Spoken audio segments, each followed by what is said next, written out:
When Umar ibn al-Khattab rose to power after Abu Bakr as-Siddiq, the Muslim Ummah stood at a defining moment. The Arabian Peninsula was united, the Ridda Wars had ended, and the message of Islam was poised to reach beyond the mountains and seas. To the north, two powerful empires waited, Byzantium and Persia. They glittered with wealth and power, but they were fractured from within by greedy rulers, corrupt priests, and oppressed people yearning for justice. In the year 13 Hijri, the command of Allah carried Islam beyond Arabia, and the first great mission of Caliph Umar began: the liberation of Al-Sham, the blessed land of Syria. It was Abu Bakr who had first sent armies under commanders like Khalid ibn al-Walid and Abu Ubaidah ibn al-Jarrah. But when the great Caliph passed away, Umar took charge and immediately reshaped the strategy. He recalled Khalid from Iraq to lead the front in Syria, a decision that would ignite one of the most legendary battles in world history. The Byzantine Emperor Heraclius had assembled a colossal army, said to number more than 200,000, drawn from all corners of his empire. Against them stood a Muslim army of barely 40,000. Yet their hearts were unshaken, for they fought not for land or gold, but for the pleasure of Allah and the promise of Jannah. As the sun blazed over the plains of Yarmuk, near modern-day Jordan, Khalid ibn al-Walid, the sword of Allah, stood at the head of the Muslim ranks. Behind him were warriors who had once fought the Prophet, peace be upon him, but now lived and died for his mission. The Byzantines advanced with thunderous drums and banners that darkened the horizon. Dust swirled as both sides prepared for a confrontation that would determine the fate of Syria and perhaps the course of history itself. For 6 days, the armies clashed with an intensity the earth had rarely witnessed. The Byzantine cavalry swept forward in waves, their iron armor gleaming, their lances breaking like twigs against the shields of the believers. The women of the Muslim camp stood behind the lines, calling out to their men, "O soldiers of Islam! If you return defeated, we will turn away from you as strangers." Their words ignited a fire in the hearts of their husbands, sons, and brothers. Khalid divided the army into strong defensive wings, each commanded by veterans of Badr and Uhud.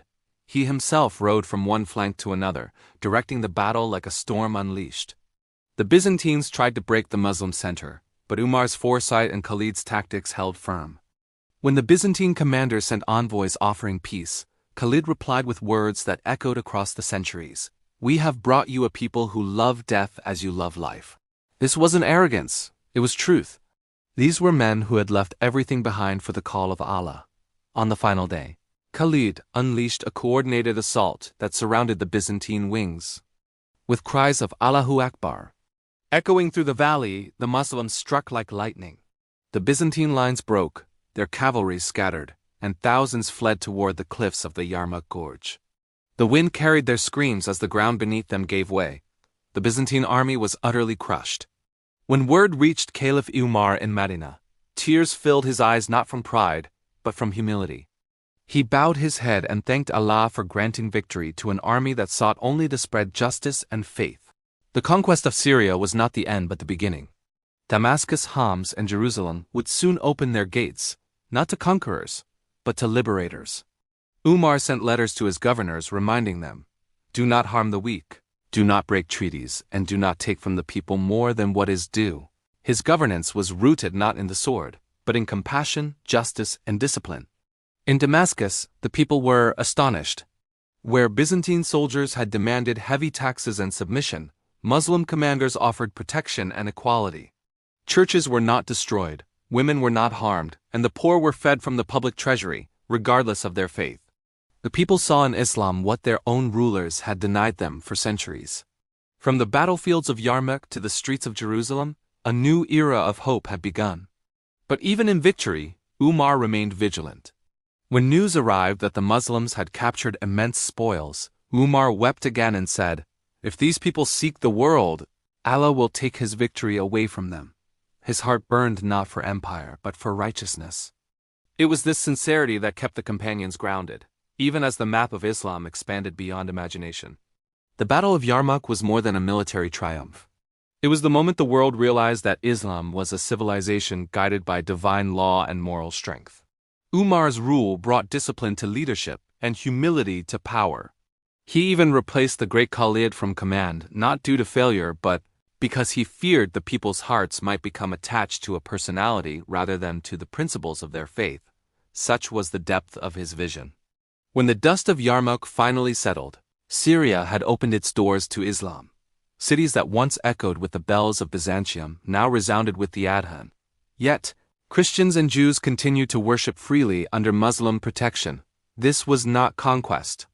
It was transformation. The Muslims did not burn libraries, they built them. They did not erase the heritage of others. They preserved it under the light of Tawheed. From this victory began the chain of events that would reshape the ancient world. Under Umar's leadership, the message of Islam reached Iraq, Persia, Egypt, and beyond, not through oppression, but through truth, justice, and compassion. The world had seen empires that conquered with greed, but none had witnessed a nation that conquered hearts through faith. Thus, the story of Yarmuk was written not merely in the chronicles of war, but in the hearts of believers who knew that real power lies not in the sword, but in the sincerity of one's purpose. It was this victory that announced to the world that Islam had come not to destroy nations, but to awaken them. And from the sands of Yarmuk rose the legacy of Umar ibn al-Khattab, man whose strength was matched only by his humility, whose justice became the measure for rulers for centuries to come. Thank you for watching. If you found this story inspiring, please like this video and subscribe to our channel for more content like this. Don't forget to hit the notification bell so you won't miss our next episode.